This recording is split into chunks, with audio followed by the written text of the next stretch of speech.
Hey everybody, this is Ranger Schaefer reporting from the Huntsville Lookout. Fire conditions remain low with cooling in the area and wet conditions the previous week, so fire risk is light. Hi, I'm now going to talk to you about my feelings on the game Firewatch, a game I completed about 10 minutes ago. I will be in Nashville at a Lorde concert tonight, so very sadly I will not be able to participate in Games Club proper. So this video is my thoughts. I will try not to wax poetic for too long, but knowing myself, I'm sure I will talk for at least, if we're being realistic, much longer than 6 minutes. But I'll try not to be too much. First thing, I want to reflect upon this game. When I first booted it up, so Steam has like cloud saves, and so like stores some of your save data. Throughout time, that has like rarely ever worked for me. It's not like something I cared about a ton, but Steam cloud saves were not like something that's ever seemed to function. But I was pleased to open up Firewatch, and there was my save data for the very first time I played the game, and when I booted up, I only noticed that it was 2016, which was 9 years ago, and then I finished the game, and I went through and I was clicking on some settings and digging around in the menu, and I realized that I completed this game for the first time on September 18th, 2016, which means our playing of Firewatch today, I guess, talking about Firewatch today, but my completing of Firewatch today particularly is almost exactly 9 years ago, which is it's crazy. 9 years is an insane amount of time, and I'm very glad I was able to revisit this game. So I don't know, I just thought that was very sweet and touching. So anyway, game-wise, where to start? Let's just go through mechanics. So these types of games are games that they're like Jacob crack. I love walking simulators. Like, I love just an excuse to have the most bare bones interaction with like a story, and otherwise, just kind of, I don't really need a lot of mechanics or gameplay or anything. And on Revisit, honestly, I know walking simulators, have an earned reputation, or an earned name, I should say. But I was quite surprised at just like how much all of this really does just like play out, like, and you really have very little effect on everything. Like, you choose your dialogue options with Delilah, of course, and that that is the gameplay. But you're just going from place to place, doing whatever you're being told to do.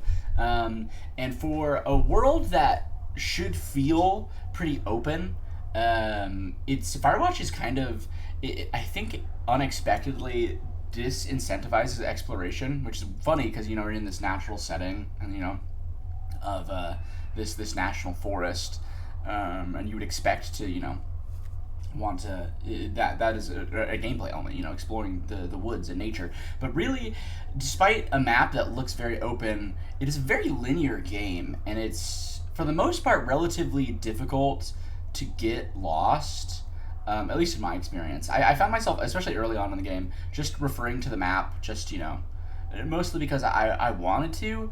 But if I would have just stuck to the path that was immediately in front of me and presented itself first, like, I would have made it to the correct destination 90% of the time. So I think that's interesting of this game. For a game of this genre, I think it has to be that way. Like, I wouldn't want this game to be a game about exploration, but it is surprising given the setting of the game, is what I'll say. But that being said, I think they execute on the world design pretty well, and the fact that you can get to places remarkably easy, despite that. So I think the game looks good. I think it looks fine. It's stylized, and I don't think it's like the most gorgeous thing, which maybe it could be a little more stylized and make the nature a little more pretty. But I have no qualms with it. I'm not really I don't need video games to represent nature in a super pretty way, because I can just go outside and look at nature in a super pretty way, which maybe is not a totally useful sentiment, but whatever. It doesn't need to look good. It's all. I mean, the game is about the story, isn't it? Really, like, it's just how does the story land for you, and how does the delivery mechanism of that story land for you as a player. And I have a lot of thoughts about this story, especially in Revisit. It's because it's a very interesting game to play through for the first time and then revisit. Because your first time playing through, you are very much like, your experience is not very divorced from Henry's, right? You're in his brain. You're trying to piece together all this shit that's happening at the same time. You're like, how does this work together? Are there people spying on us? Is this a government conspiracy? Sorry, my computer went to sleep. I didn't know it could do that while I was recording. Funny. And it makes for, I don't know, it makes for a very, in my experience, 9 years ago, I'm recalling this, so, who knows how accurate, the noggin stuff up here is, but it made for a very, not dissatisfying, but just kind of like, I don't know, a weird ending to it all. Because you expect this grand reveal of all the shit that was happening, and, how this is connected in this, and this big conspiracy to, like, spy on you and Delilah, and it's actually just the inner workings, not the inner workings, but just, like, oh, it's just this one guy who's lived out in the woods, for like 3 years now, and he just doesn't want to get found, and he doesn't want to get found out, and so he's just trying to scare you away, and that's it. And so the first time playing through, like, that is your grand conclusion. You're kind of, and I don't know, for me, I was like, I didn't know how I felt about it. It felt a little short from what I was expecting. I still loved the game back then, and I still love and enjoy it quite a bit now. But revisiting it, I remember enough about the story that Ned is the crux of everything going on. And so it's much more interesting. You get a lot more time, at least in my purview, to think about Henry and Delilah as characters and how they react to these things, and the situation they're in, knowing that, all of this is plotted and planted by Ned. Which is interesting.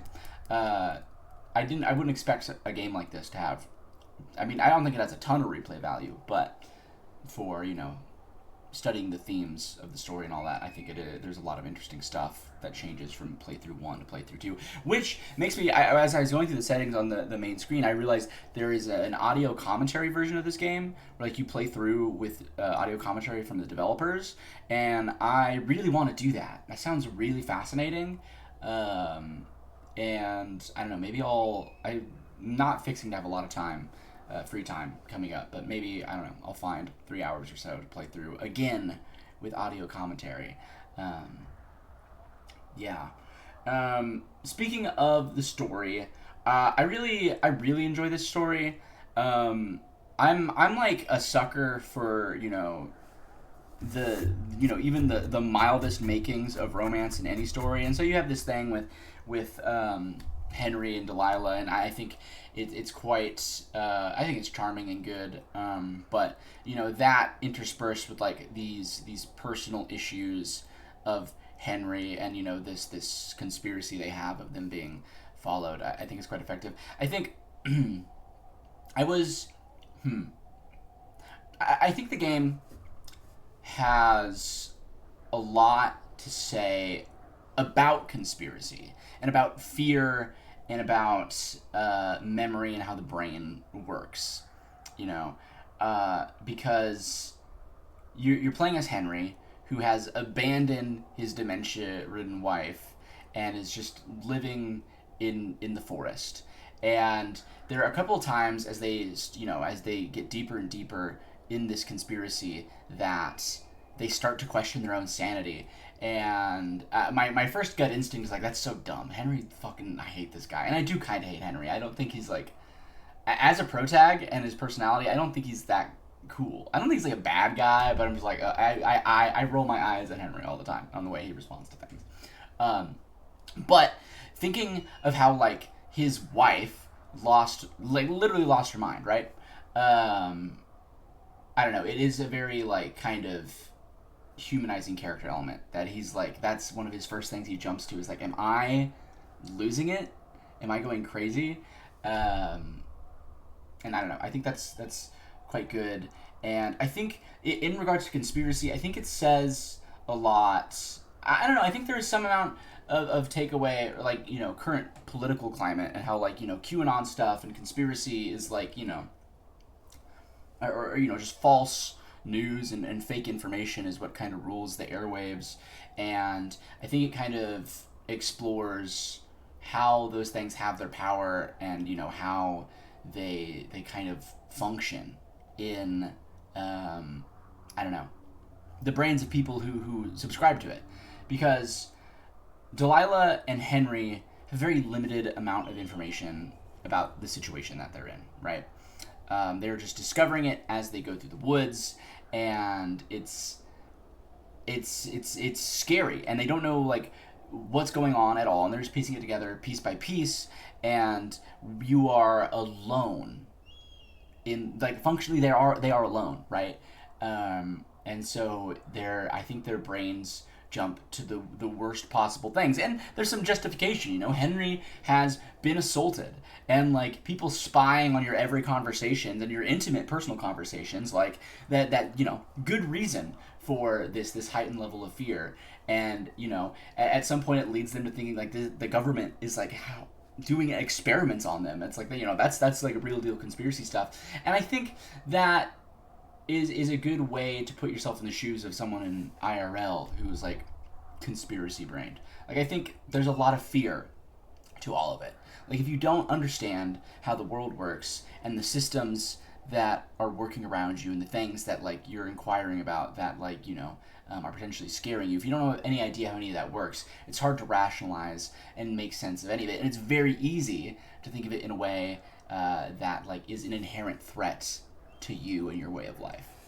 So I thought that was interesting, and prescient for the times, prescient for 2016 when this game was made too, but especially so now. And so I think this also kind of ties in to I don't know, Henry's a bit of a shit show, isn't he? So you're having this conversation with Delilah while you are hiking out of the national forest to leave, because the now the thoroughfare fire is like 22,000 acres and growing and whatever. It's an imminent threat. So and Henry has just discovered Brian's dead body, and they're talking about it over the radio. And Henry's like expressing like, well, or Delilah's like pissed off at Ned and all this and at herself, and Delilah calls Ned Ned like kind of like a shitbag, like a piece of shit dad, whatever. He just dumped his son's dead body down at the bottom of a cave and left it. And Henry, you can choose for him to voice support, and I did. I was like, I think Ned loved him, I think it was just an accident, blah blah blah. And Delilah's like. Delilah's like, so, sorry. Ned is like, I just think he didn't know what to do, and so he's just stayed out here, and he just left his kid down there, and he just didn't know what to do. And Delilah quickly like retorts that like, well, that's not good enough. You're caring for someone, you figure shit out, which I think is like such an incredible reflection point for so many things in this story, because instantly this is a reflection on Henry and Ned are not that different at all, right?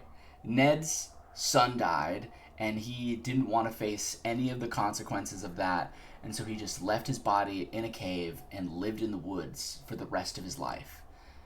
And Henry's wife got dementia and moved back to Australia with her family, and Henry just left and went into the woods to avoid even having to think about his wife or like coming to terms with her dementia or any of that. Um, so Henry's a shitbag, and I think that's also like an important reflection point in the relationship between Henry and Delilah, because they quite obviously have feelings for each other. There's like, depending on your dialogue options, I think, and maybe not even depending on your dialogue options. So like there's some like night where it's implied that they do walkie-talkie, maybe not sex, but spicy things. And I don't know, because for me when I first played this game 9 years ago. I was like really disappointed that we don't get any resolve in the Henry and Delilah story. It's just like Delilah leaves, but she takes the first helicopter out, and then you get in and she's not there at her lookout tower, and I was like, man, I can't believe we just end without getting that resolve. Like they never get to meet, they'll never see each other beyond this summer that ended so weird, and it, like she said, was in the shadow of this dead boy. But that point where Delilah's like, oh, you figure shit out, like kind of told me everything I needed to know about those two, in the sense of their romantic intertwinings, because Henry doesn't figure shit out, and they like wouldn't have worked, and it's just like, I don't know. Maybe that doesn't make any sense. And maybe it's not that important of a plot point anyway. But it's just something that I found myself thinking about. So, yeah. I think that this is all... I should have written some stuff down. This is all off the dome and kind of quite messy. But all that to say is I like the story of Overwatch a lot. I think it's very good. It tugs at my heartstrings in a lot of ways. I think Henry's a piece of shit, and I think you're supposed to think Henry's a piece of shit. And Delilah's cool, and you do feel for Ned, and like there are some really powerful moments, like when you come up across Brian's body. Wow, it's like, damn, that it feels grim, but. Anyway, I said I would try to talk for less than 6 minutes, and I talked for 18. So my final thoughts on Overwatch. Overwatch? Firewatch. It's a great game. I enjoy it a lot. Maybe I will revisit it every 9 years. Maybe that's a good period of time to revisit it. Oh, I actually I wanted to talk about the credits, actually. Sorry. I think the credits are quite good. First of all, playing this 9 years after I originally played it, 9 years ago, I didn't recognize this song at all, and then immediately comes in, I'm like, oh my god, this is Etta James, a classic. And first I'm like, wow, I'm sure this like cost a fuck ton of money to license. And then I started thinking about how, like, I don't know, how purposeful the song choice might even be, thematically. Etta James, I'd rather go blind. And it's this kind of song about like this man that you love, like you don't even really want to see him talking to another woman and like hitting it off, like you'd rather go blind, you wouldn't want to see it. And that's like I think very true to our protagonist Henry. I think he would rather be blind to the problems in his life, his dying wife, than confront them. And in a kind of, you could even maybe flip the perspectives on it and think about it from Julia's perspective, because Henry's obviously doing some emotional cheating on her, although it's messy because she has dementia, and Ned would rather be blind to the death of his son than take any consequences or responsibility to that. So I don't know, beautiful song, and it's, oh god, it's so touching when your photos that you took on your camera are coming down the credits on the right with you, but your camera when you acquire it only has like 17 shots left, I think, or maybe it's like 16. And so some photos have been taken on this before, and you grabbed it from Brian's bag. It's Brian's camera, and so I had this realization when I was about to run a film. I was wondering when the game shows you that, because I didn't remember the photos you took, because I was curious to see the photos that were taken before me, because I knew they were Brian's, and you go through the credits, and then at the bottom, after all your pictures, you get to see these photos of Brian. Well, first you see a photo of Henry because he flashbangs himself right off the jump. But you get to see Brian, and you get to see Ned, and I don't know. It's this very sweet moment, and it's also kind of grim because like I was trying to role play as Henry, you know, and he thinks all these awful conspiracy shit things are happening. So I was taking photos of all the things that seemed like notable pieces of evidence, you know, like the Wapiti Station campsite. Wapiti, by the way, I'll circle back to Wapiti. Apparently I have a lot to say about this game. Fuck. But it's, I don't know, and then you get to see Ned and Brian, and no, here's what I was saying. I took a photo of Brian's dead body, and so if within that same roll of film, you see this young boy, he's like, you know, obviously living and full of life, and then, like, the opposite of that, which was kind of very sad and grim for me. But Wapiti, thematically is not that important, but it was a nice little touch I liked. That the first like, significant kind of thing, you could call it, happening in this game is when you're walking up to the Firewatch tower, and you're still like interspersed with like going through this dialogue of like, you know, your interactions with your wife, and you run into an elk, and the native name for elk is Wapiti, and so Wapiti Station, I don't know, maybe it's not even that interesting of a callback, but it's like kind of the big. I feel it's kind of like this big climactic moment where like this shit is like hitting the fan, you know, it's going crazy. So I kind of liked how that circled back, kind of, at the little bit. Maybe that's a stretch to say it does, but anyway, I said too much about this game. It's a good game. I like it. Yeah. Firewatch, good. Hello? Oh God. I gotta go. There's a fire. There's a fire. I gotta go look for. I gotta go. Bye, guys. I gotta go. Bye.